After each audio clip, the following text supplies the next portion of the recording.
नमस्कार दोस्तों, मैं असिस्टेंट प्रोफेसर अंतिमा और आप सबका बहुत बहुत स्वागत है हमारे चैनल हिंदी नारी में। जैसा कि आप सब सामने देख सकते हैं कि इलाहाबाद केंद्रीय विश्वविद्यालय के पोस्ट असिस्टेंट प्रोफेसर के पद की नई नियुक्तियां आ चुकी हैं। Recruitment for the post of assistant professor आप देख सकते हैं, ये 28/9/2021 को ही ये विज्ञप्ति निकाल दी गई है। अब आइए हम इसके थोड़ी बहुत नियमों को देखते हुए इसकी सीटों पर चर्चा करते हैं और जो भी ज़रूरी क्वालिफ़िकेशन रहेगी, कुछ ज़रूरी पॉइंट रहेगा, वो हम अपने इस वीडियो में भी डिस्कस करते हुए चलेंगे। तो सबसे पहले हम देख सकते हैं कि the application form will be entertain through online mode only. इसका मतलब कि फॉर्म केवल आपको ऑनलाइन फॉर्मेट में भरना है, इसकी कोई हार्ड कॉपी नहीं भेजनी है। जैसे कि अब तक भी कि विश्वविद्यालयों में होता आया था कि फॉर्म भर करके उसकी हार्ड कॉपी भी भेजनी पड़ती थी बाय पोस्ट। तो ऐसा कुछ नहीं करना है, आपको केवल ऑनलाइन फॉर्म भरना है।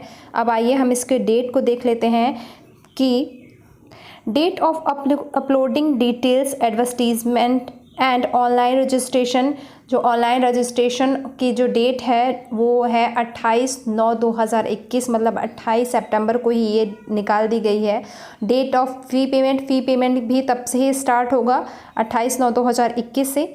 और last date for online registration की जो लास्ट डेट है वो है 27/10/2021। आप देख सकते हो यहाँ पर 27/10/2021 को लास्ट डेट है और यही लास्ट डेट है फाइनल सबमिशन की।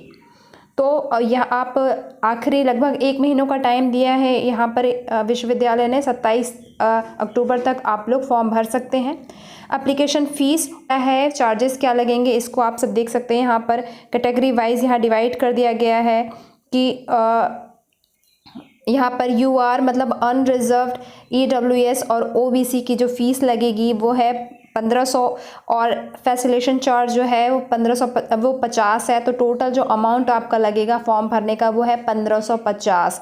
वहीं सेकंड पॉइंट पे देखें, SC ST की फ़ीस 600 प्लस 50 650 लगेगी और PW को कोई फ़ी चार्ज नहीं देना है, बस उनकी फैसिलेशन चार्ज जो है वो 50 रुपये लगनी है।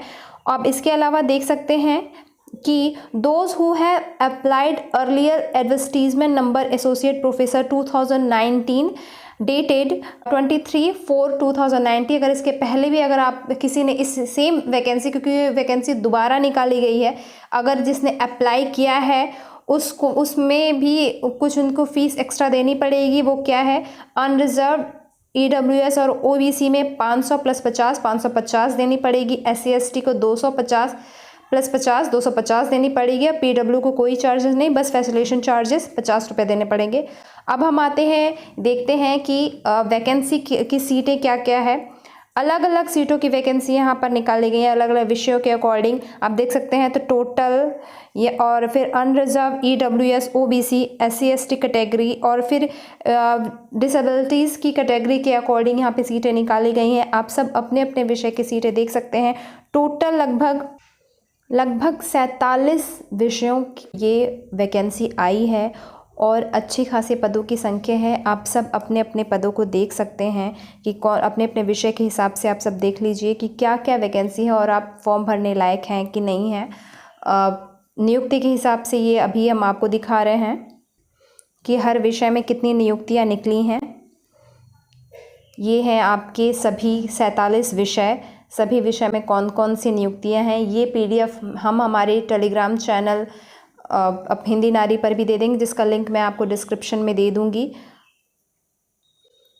यहाँ इस पे बात की गई कि जो डिसेबिलिटीज़ हैं वो किस के अकॉर्डिंग डिवाइड किया गया है, उनको ABCDE 5 भागों में डिवाइड किया गया है। और अगर आप देखेंगे ऊपर, सबसे ज़्यादा ऊपर जब देख रहे हैं कि कैटेगरी, यहाँ पर देखिए तो कैटेगरी ABCDE उसी के अकॉर्डिंग यहाँ पर डिसेबिलिटीज़ दिव्यांगजनों को सीट अलॉटेड की गई है। तो बहुत से प्रश्न इसमें भी आते हैं कि दिव्यांगजनों को कैसी सीट अलॉट है। तो उसमें भी अगर आप किस तरीके से की डिसेबिलिटीज़ आपके पास है, अगर आपको ब्लाइंड है या फिर OH है, PH है, जिस प्रकार की डिसेबिलिटी उसके अकॉर्डिंग भी यहाँ पर सीट अलॉटेड कर दी गई है। अब हम देख सकते हैं यहाँ पे कि जनरल इंस्ट्रक्शन क्या है। जनरल इंस्ट्रक्शन बहुत महत्वपूर्ण यही पॉइंट्स हैं जो हमें देखने होते हैं खासकर यूनिवर्सिटी के फॉर्म भरते वक्त। इसको आप बहुत अच्छी तरीके से देख लें, पढ़ लें।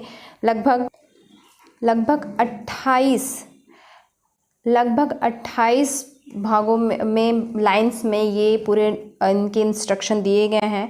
इसमें से कुछ इंस्ट्रक्शन जो बहुत ज़्यादा इम्पॉर्टेंट है उसको हम देख लेते हैं।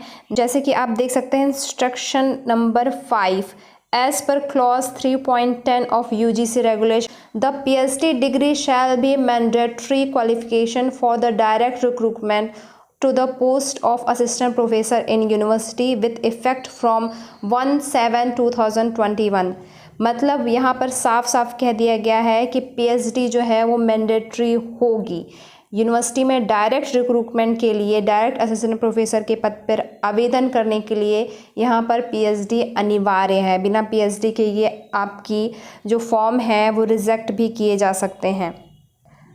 हालांकि अभी एक न्यूज़ भी आ रही है कि शायद 1-2 साल के लिए PhD मैंडेटरी ना हो, लेकिन अभी तक यूनिवर्सिटी ने इस पर कोई भी नोटिफिकेशन अलग से नहीं निकाला है।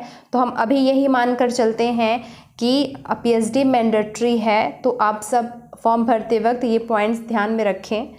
इसके अलावा और सब आप पॉइंट्स पढ़ सकते हैं कि कास्ट सर्टिफिकेट होना बहुत ज़रूरी है। अगर आप कास्ट के अंडर आप कर रहे हैं तो आपको प्रॉपर टाइम से कास्ट सर्टिफिकेट भी होना चाहिए। अगर आप EWS से अप्लाई कर रहे हैं तो आपके पास EWS का सर्टिफिकेट होना चाहिए। केवल हाई स्कूल, केवल मैट्रिक के हिसाब से आपके DOB मानी जाएगी। उसी को एक डॉक्यूमेंट्स को, हाई स्कूल के डॉक्यूमेंट्स को ही वैलिड किया गया है यहाँ पर आपके DOB के लिए। इसके साथ अन्य जो महत्वपूर्ण बातें हैं वो भी सारी से पॉइंट्स में है कि आपको हर किसी की सॉफ्ट कॉपी, जो भी डॉक्यूमेंट्स आप लगा रहे हैं फॉर्म भरते वक्त, उन सभी डॉक्यूमेंट्स की सॉफ्ट कॉपी भी आपको इसमें अटैच करनी होगी एज ए प्रूफ। इसके अलावा अगर आप कहीं जॉब कर रहे हैं तो आपको NOC लेकर के ही यहाँ पे अप्लाई करना होगा। और वो सारे डॉक्यूमेंट्स जो भी आप यहाँ पर दिखाते हैं वो डॉक्यूमेंट्स आपको सारे रिलेवेंस डॉक्यूमेंट आप इंटरव्यू के समय भी अपने साथ रखेंगे। तो इसलिए सारे वैलिड डॉक्यूमेंट्स ही अपने साथ रखें और उन्हीं को ही सॉफ्ट कॉपी अपने फॉर्म के साथ अटैच भी करके जमा करें। और जैसा कि हमने पहले भी देख लिया है कि केवल सॉफ्ट कॉपी ही लगेगी, कोई हार्ड कॉपी नहीं भेजनी है। लास्ट डेट इसकी 27/10/2021 है। इसलिए आप सब जितनी जल्दी से जल्दी आप सभी फॉर्म भर लें। और डायरेक्ट इंटरव्यू है, रिटेन कोई एग्ज़ाम अभी तक इसमें नहीं दिया है कि कोई रिटेन एग्ज़ाम होगा। ऐसा भी आदेश आया था कि रिटेन एग्ज़ाम यूनिवर्सिटी ले, लेकिन सेंट्रल यूनिवर्सिटी की अथॉरिटी है कि वो अपने रूल्स इसके अकॉर्डिंग बना सकती है। तो यहाँ पे रिटेन एग्ज़ाम होने की कोई संभावना नहीं है। इसकी अब स्क्रीनिंग जो होगी वो आपके एकेडमिक्स बेस पे होगी, उसके बाद इंटरव्यू कॉल होगी। तो आप सब एक बार वापस से इसको देख सकते हैं पूरे रूल रेगुलेशन को, और अपनी अपनी सीट के अकॉर्डिंग सारे फॉर्म भरिए। मेरी और मेरी टीम की तरफ से आप सभी को बहुत बहुत शुभकामनाएं।